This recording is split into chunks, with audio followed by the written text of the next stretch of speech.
Hey everyone, welcome to another Deep Dive with us. Looks like today we're tackling borderline personality disorder, or BPD for short. That's right. You know, BPD is something that we've gotten quite a few questions about. Yeah. And a lot of people seem really interested in getting a better understanding of it. Yeah, for sure. It's a really So we got some, complex. really fascinating material here from Sokic.new. I hope I'm pronouncing that correctly. Yeah, sounds good. It's a website that hosts these really interesting dialogues about social issues. Right. And the one that you sent us is a conversation between the site creator, Mike, and an AI. Yeah, that's right. And they're discussing BPD. So yeah, I think our mission today is to try to unpack some of the key aspects of BPD, focusing on, what it is, how it's diagnosed, and what support looks like. Yeah, absolutely. I mean, I think, even the name itself, borderline personality disorder, it can be a little bit... Yeah, it's very confusing. Yeah, it is. Like, what does that even mean, right? Yeah, exactly. Yeah. And actually, I know that a lot of professionals are moving away from that name and calling it emotionally unstable personality disorder. Right. Or EUPD. Yeah. And I think that that's a really good shift because borderline comes with a lot of baggage. Emotionally unstable personality disorder kind of cuts to the core of what we're talking about here. Yeah. It's about these really intense emotional experiences that can feel very unpredictable. Yeah. Both for the person experiencing them and for the people around them. So, okay, if we were to just break it down, what does it actually mean to have a personality disorder? Because I think sometimes people hear that and they think like, oh, I have a wrong personality. There's something wrong with me. Well, and that's not what it means at all. No. It's not about being a bad person. Having a personality disorder really means that you have these ingrained patterns of thinking, feeling, and behaving that cause you real distress and dysfunction in your relationships, at work, in your sense of self. And these patterns, they just make it really hard to navigate everyday life. Okay, that makes sense. Yeah. Yeah, so it's not so much about having this flawed personality. Right. It's more about you're struggling with these ingrained patterns that are causing issues in your life. Yeah. And, in the material that you shared, they talk about 9 specific criteria that are used to diagnose BPD. Right. It was really interesting because I learned that you only actually need to meet 5 of those 9 criteria to receive a diagnosis, which means you could have 2 people with BPD and they might only share 1 or 2 symptoms. Exactly. Which I think is fascinating. Yeah. In the Stuckit.new conversation, they actually group the 9 criteria into 5 areas of instability. Right. Which I think makes it a little bit easier to digest. Yeah, totally. So let's start with the first one, which is emotional instability. Okay. And I think that one is a little bit self-explanatory, but I'm curious to dig into the nuances of what that actually means. Sure, yeah. So, imagine you're experiencing your emotions, but in high definition, Wow. Oh. All the time. Okay. So with BPD, mood swings aren't just, your typical ups and downs. They're really rapid and they're very intense, and often they're triggered by, what might seem like really small things to other people. Oh, wow. So regulating those emotions becomes incredibly difficult. Yeah. Which can lead to feeling really overwhelmed, out of control. Yeah. And so, And that's got to affect all areas of your life. Oh, absolutely. I think it's pretty clear how this kind of emotional instability would impact your relationships. Yeah, and that actually leads us into our next area. Okay. Which is relationship instability. Right. And the Stuckit.new conversation really focused on this intense fear of abandonment as being this major driving force. Yeah. So can you talk a little bit about what that actually looks like? Yeah, for sure. So it's almost like there's this constant undercurrent of anxiety that someone important to you might leave. Okay. And this fear can fuel these really intense attachments where a person will idealize someone 1 minute and then completely devalue them the next. Wow. Especially if they sense even a hint of rejection. Oh, wow. Yeah. So it's that back and forth, back and forth. Yeah. That sounds incredibly painful. It is. And exhausting. It is. And it's exhausting for everybody involved. It Yeah. makes it really, really hard to build and maintain healthy, stable relationships. Right, because you're constantly afraid that they're going to leave. Right. Does that mean that people with BPD don't want connection? No, not at all. Actually, they often crave it very deeply. Oh, yeah. It's just that this fear of abandonment kind of gets in the way, Right. and it creates this push and pull that makes it really hard to find and maintain those relationships. So with all this intensity, Mm.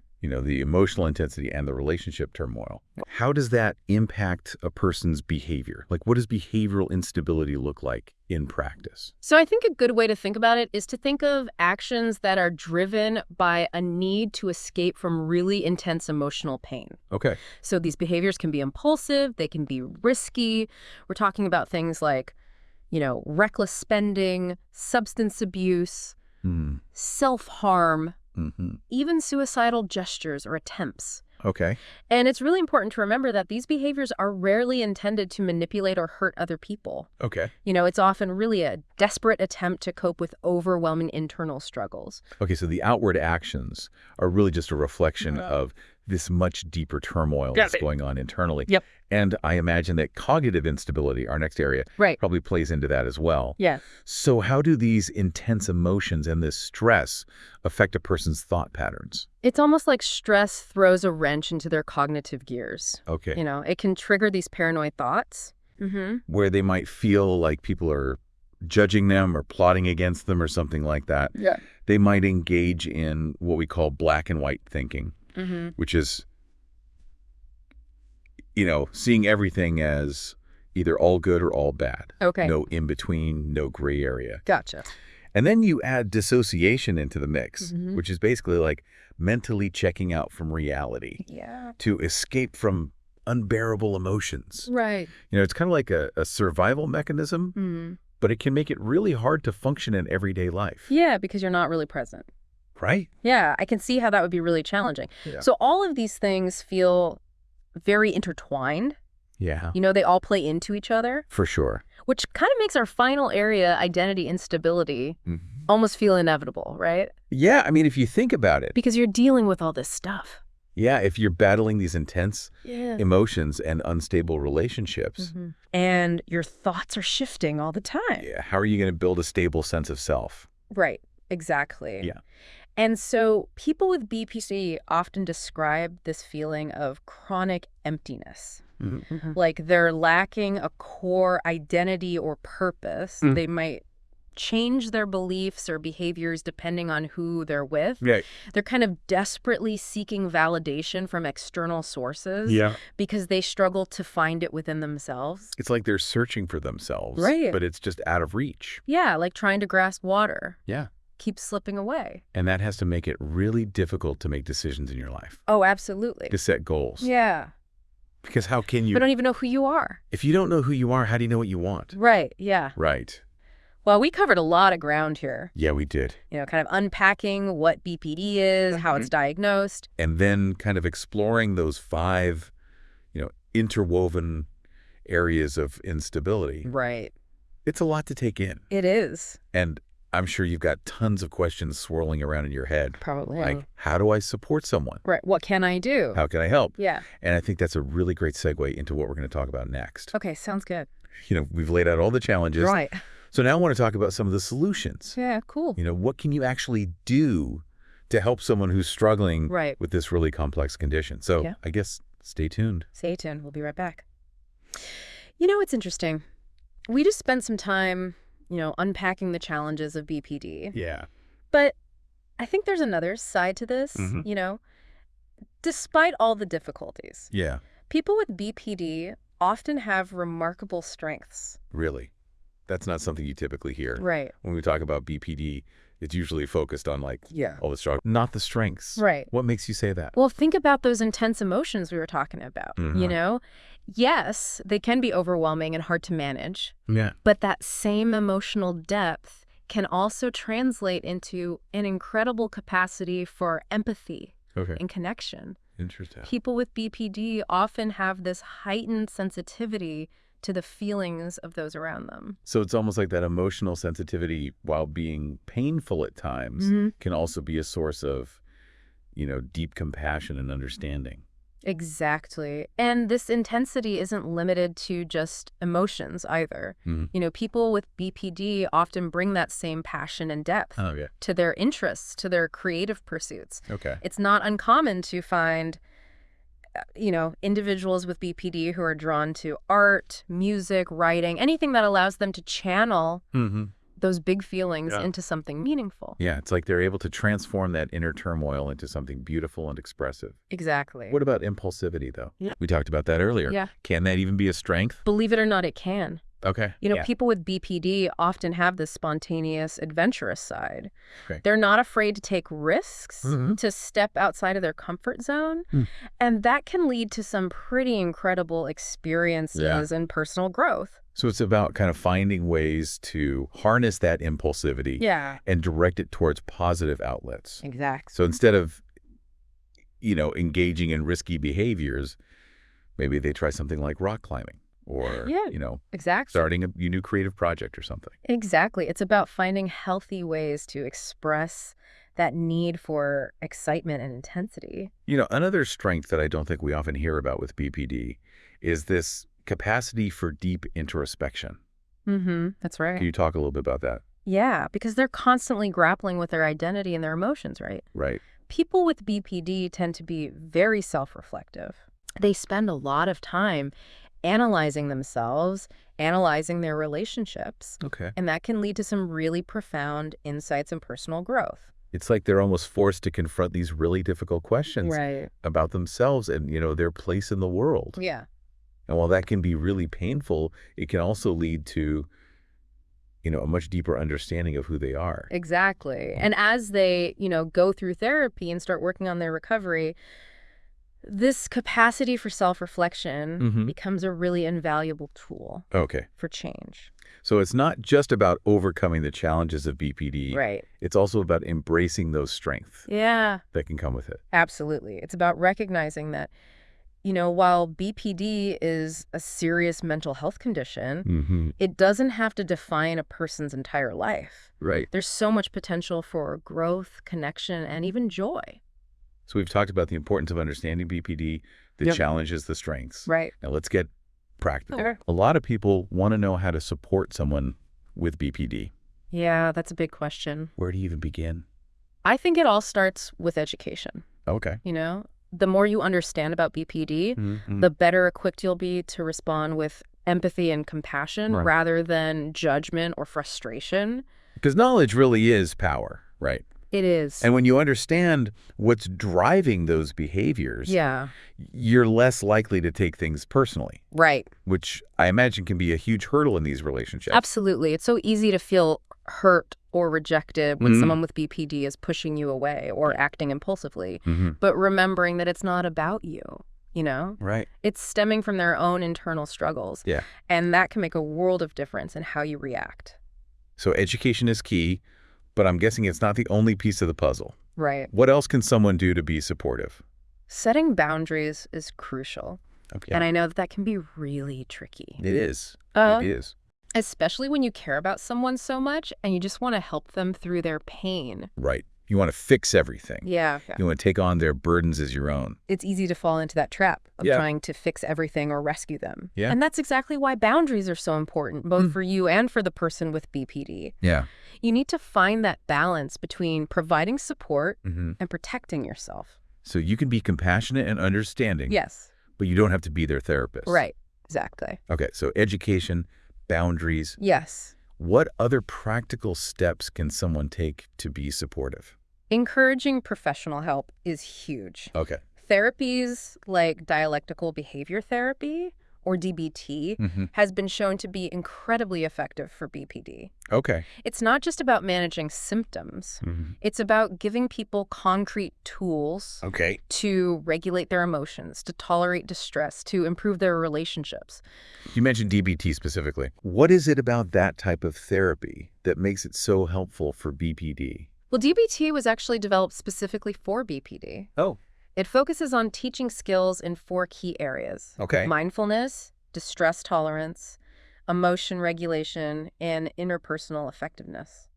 So it's about teaching people to be present in the moment. Yes. Cope with difficult emotions. Yeah. Without resorting to, destructive behaviors, Right. and then build healthier relationships. Exactly. It's equipping them with a whole toolbox. It is, yeah. Okay, cool. Another important thing you can do as a friend or family member is work on communicating effectively. Okay. And that means, practicing active listening, really hearing and validating their feelings without trying to jump in and fix everything. Because sometimes just feeling heard and understood can be so powerful. It really can. It can make someone feel seen and validated in a way that they may not be used to. And finally, and this is a big one, Yes. take care of yourself. Absolutely. Supporting someone with BPD can be incredibly rewarding, but it can also be very draining and emotionally taxing. Yeah, it's important to make sure that you're attending to your own needs, seeking support from friends, family, a therapist, and prioritizing your own well-being. It's like that oxygen mask analogy. Yes. They tell you on the airplanes. Yeah. Put your own mask on first before you help anybody else. Exactly. You can't pour from an empty cup.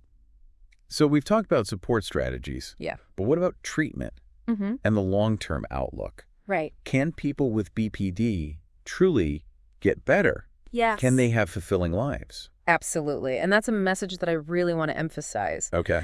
Recovery is possible. Okay. And it's not just about symptom management. Right. It's about living a meaningful, fulfilling life. That's really encouraging to hear. Yeah. So what does effective treatment look like? We talked about DBT. Are there other therapies that are helpful as well?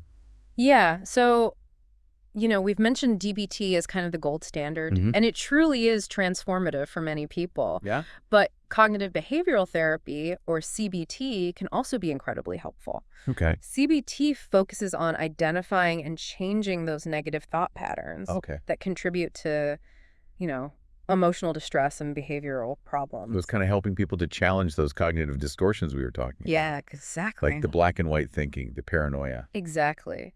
CBT helps people to recognize those unhelpful thought patterns and learn to replace them with more balanced and realistic ones. And are there times when medication is used as well? Yeah, in some cases, medication might be used to manage co-occurring conditions like anxiety or depression. But medication alone isn't a long-term solution for BPD. Right. It's about addressing those underlying issues through therapy and developing healthy coping mechanisms. Exactly. Ultimately, it sounds like there's a lot of hope. There is. For people with BPD. There is. And I think the more we talk about it openly and honestly, the more we can break down the stigma and empower people to actually get the help that they need. I agree. Speaking of breaking down stigma, I'm curious to get your take on how BPD is often portrayed in pop culture. Yeah. Like in movies and TV shows. Right. I feel like it often gets a pretty bad rap. Yeah, it does. And those portrayals can be really harmful because they just perpetuate those stereotypes. Right. And it makes it even harder for people with BPD to feel understood or to seek help. That's like they're already facing so much stigma just from the diagnosis itself. Right. And then these portrayals in the media just add another layer of misunderstanding and judgment. Exactly. And, those portrayals so rarely capture the full complexity of BPD. Right. They often focus on those more extreme behaviors while ignoring the underlying pain, the vulnerability, and even the strengths that we've been talking about. It's a good reminder to be careful about generalizing and making assumptions based on, very limited information. Absolutely. Every person's experience with BPD is unique. Yeah. And it's so important to approach each individual with empathy and an open mind. I agree. So as we're kind of wrapping up this part of our deep dive, what would you say is the most important takeaway for our listeners today? What do you want them to really understand about BPD? I think the most important takeaway is that BPD is not a life sentence. It's a treatable condition. Recovery is possible. And people with BPD deserve our compassion, our understanding, and our support. Yeah. Not our judgment or our fear. And that with the right support and treatment, they can not only manage their symptoms, but they can actually thrive and live fulfilling lives. Absolutely. It's a message of hope, not despair. Well said. We've covered a lot of ground here in this deep dive. We have. But, as with any complex topic, there's always more to learn. Yeah. So for those of you listening who are interested in exploring BPD further, we'll be sure to include some additional resources in the show notes. Great. Yeah. And I hope this deep dive has encouraged you to, Keep learning, keep questioning, and keep challenging those preconceived notions Totally, about yeah. BTD. Yeah, You yeah. know, the more we understand, the better equipped we are to break down stigma and create a more compassionate and supportive world. Beautifully put. And on that note, Yeah. I think it's time to wrap up this episode. Okay. We've explored the complexities of BPD from, diagnosis and challenges to treatment and hope. Yeah, It's been a deep dive it has. in every sense of the word. It really makes you think about the bigger picture of mental health, Yeah. Like we've been talking about BPD and, how important it is to have understanding and support. Yeah. But it makes me think, like, have we really come that far, That's a good question. Yeah. in terms of reducing the stigma around mental health? Yeah, I mean, I think we've made progress. Yeah. We've come a long way from when, mental health conditions were totally shrouded in secrecy and shame. But I think we still live in a world where, people often feel hesitant to talk about their struggles or to seek help when they need it. And I wonder if part of it is that we kind of try to compartmentalize it. Yeah. Like mental health versus physical health, Right. as if they're two totally separate things. Yeah, exactly. But the reality is they're completely linked. Oh, they're totally interconnected. You can't have one without the other. Yeah. Think about chronic stress, for example. It can have a devastating impact on our physical health, Right. just as physical illness can take a toll on our mental well-being. Right. Yeah. It's all connected. It's all connected. But yet we still treat mental health like it's somehow less important. Yeah, or less deserving. Less real almost. It's almost because you can't see it. Right. Right. It's not a broken arm. Yeah, you can't see the pain that someone's carrying, Right. the battles they're fighting within themselves. It's like that old saying, you never really know what someone else is going through. That's so true. And with mental health, that's especially true. Yeah. You could have a colleague who seems perfectly fine, and underneath it all, they're struggling with anxiety or depression. You just never know. So how do we change that? I mean, that's the million-dollar question, right? Yeah. I think it starts with creating a culture where people feel safe to talk about their mental health, to seek help without fearing judgment, and, to receive the same level of care and support that they would for a physical health condition, What would that world look like? Where mental health is truly on par with physical health. I mean, imagine a world where you go for mental health checkups just as routinely as you go for your annual physical, where schools actually prioritize emotional well-being alongside academic achievement, where workplaces offer, mental health resources and support as part of their standard benefits package. Where we're not whispering about therapy in hushed tones. Oh, right. But we're actually talking about it openly and encouraging each other to seek help. And recognizing that mental health is not a weakness. Yeah. It's just a fundamental aspect of our overall health and well-being. That's such a powerful vision. Yeah. And I think it starts with each of us, right? It does. Change starts with us. Even though it can feel really overwhelming to think about changing the world. Yeah. I think there are things that we can do individually that can contribute to that. Yeah, absolutely. So what can we each do? I mean, I think we can start by educating ourselves about mental health conditions, challenging stereotypes, speaking out against stigma. We can support our friends and family members who are struggling, encourage them to seek help, and we can advocate for better mental health policies in our schools, our workplaces, and our communities. It's like every little step, every action that we take, no matter how small, can make a difference. It can. Those ripples go out and create a more compassionate and supportive world. Well, on that note, I think it's time to wrap up our deep dive on BPD. Okay. We've explored, the complexities of this condition, the challenges, the strengths. Right. And I think most importantly, the message of hope that recovery is possible. Absolutely. So I hope this conversation has inspired you to keep learning, keep questioning, and keep advocating for a world where mental health is treated with the same care and respect as physical health. Couldn't have said it better myself. We've covered a lot of ground today, and really we've just scratched the surface. Right. So for those of you who want to keep learning, who want to keep exploring this topic, we'll be sure to include some helpful resources in our show notes. Yeah, and remember, you're not alone on this journey. There's support out there, and there's always hope for a brighter future. Thanks for joining us on this deep dive. Thanks, everyone. Until next time, keep exploring, keep learning, and keep those conversations going.